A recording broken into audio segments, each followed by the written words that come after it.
Hello friends, welcome to my channel Champa village recipe. আমি আশা করছি আমার পুরো ইউটিউব ফ্যামিলি আপনারা সবাই ভালো আছেন। আমরাও খুব ভালো আছি। আমি আজকে আপনাদের জন্য একটি অন্য রকমের মজাদার রেসিপি নিয়ে চলে এসেছি। আমার ভিডিওটি যদি আপনাদের ভালো লাগে চ্যানেলটিকে সাবস্ক্রাইব করবেন, পাশে থাকা বেল আইকনকে অবশ্যই প্রেস করে রাখবেন এবং লাইক কমেন্ট করতে ভুলবেন না। আসুন তাহলে আমরা এবার কিচেনে যাই, রেসিপিটি শুরু করি। এখানে আমি কিছুটা ঢেঁকি শাক নিয়েছি। ঢেঁকি শাক ভীষণ উপকারী একটি শাক এবং পিওর অর্গানিক। এতে কিন্তু কোনো রাসায়নিক প্রয়োগ করা নেই, তাই এটি যেভাবেই রান্না করে খাওয়া হোক ভীষণ উপকারী। এই ঢেঁকি শাকের একটি নতুন রেসিপি বানাতে চলেছি, আপনারা পুরো ভিডিওটি দেখুন। এইভাবে একটি একটি করে এই ডালগুলোকে নিয়ে আমি এখন এগুলোকে ছাড়িয়ে নেব। এইভাবে পাতাগুলোকে ছাড়িয়ে নেব, এইভাবে ছোট ছোট করে ছাড়িয়ে নেব ডাল থেকে পাতাগুলোকে। এই শাকগুলোকে, এই ঢেঁকি শাকগুলোকে আমি এইভাবে ছোট ছোট করে নিয়েছি। এই শাকের এই রেসিপিটি ভীষণ সুস্বাদু রেসিপি। এইভাবে করে নিয়েছি শাকগুলোকে। আর এর যে মোটা ডাটা অংশগুলি এখানে, এগুলোকে আমি বাদ দিয়েছি, এগুলোকে আমি দিলাম না। এই অংশটা দিলে বেশ সফট হবে। এই শাকের রেসিপিটির জন্য আমি এখানে কিছুটা আলু এইভাবে কেটে নিয়েছি। আমি এই ঢেঁকি শাকগুলো এখানে জলে দিয়ে একটু ভালোভাবে ধুয়ে নেব।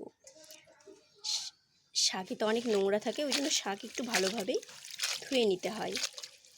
শাকগুলোকে আমি এইভাবে ঝুড়িতে একটু রাখছি যাতে শাকের জলটি ছাড়িয়ে যায়।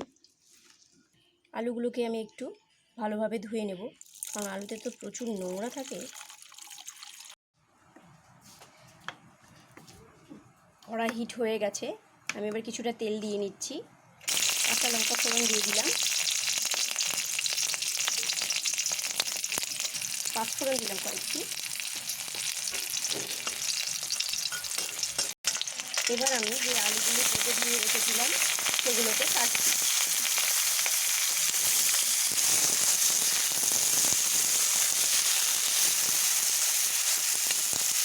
আলুগুলোকে এইভাবে বেশ ভালোভাবে ভেজে নেব। আলুগুলোকে এইভাবে লাল লাল করে ভেজে নিচ্ছি। এবার আমি কেটে ধুয়ে রাখা সেই ঢেঁকি শাকগুলোকে ছেড়ে দিচ্ছি। এবার শাকগুলোকে দিয়ে দিচ্ছি। এবার শাক ও আলুটাকে একসঙ্গে ভেজে নেব।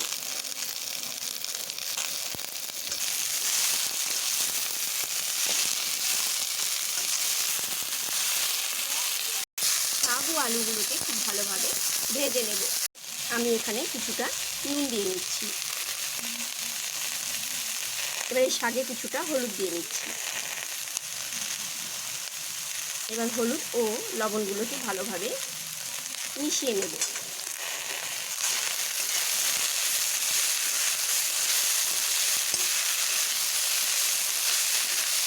এবার একটু নুন হলুদ একটু ভালোভাবে ভেজে নেব। এগুলোকে আর একটু ভালোভাবে ভেজে নেব। এখানে আমি কিছুটা তিল, সাদা সর্ষে ও পোস্ত বেটে নিয়েছি এই ঢেঁকি শাকের রেসিপিটির জন্য। এবার এই শাকগুলো ভাজা হয়ে গেছে, আমি যে মশলাগুলো বেটে নিয়েছিলাম সেটাকে দিয়ে দিচ্ছি। এবার মশলাগুলোকে ভালো করে শাকের সঙ্গে মিশিয়ে নেব। এটি ভীষণ টেস্টি একটি রেসিপি। তার মধ্যে একটু পোস্ত ও তিল ও সর্ষে দেওয়ার জন্য এর স্বাদ আরও দ্বিগুণ বেড়ে যায়। এইভাবে একটুক্ষণ আমি কষিয়ে নেব।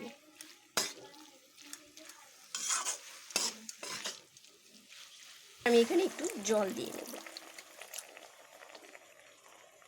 জলটাকে ভালো করে মিশিয়ে নেব।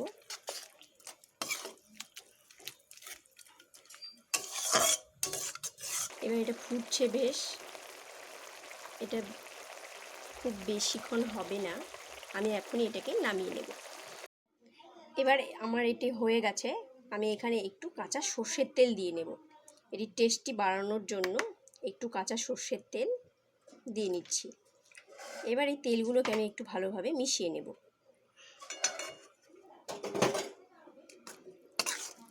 তেলগুলোকে এইভাবে খুব ভালোভাবে মিশিয়ে নিচ্ছি।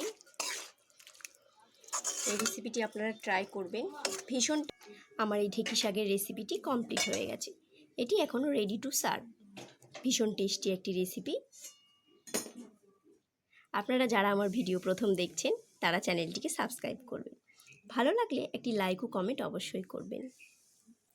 Thanks for watching my video. আপনারা সবাই ভালো থাকবেন, সুস্থ থাকবেন, আনন্দে থাকবেন। আবার দেখা হবে অন্য কোনো রেসিপির সঙ্গে। ততক্ষণের জন্য বাই।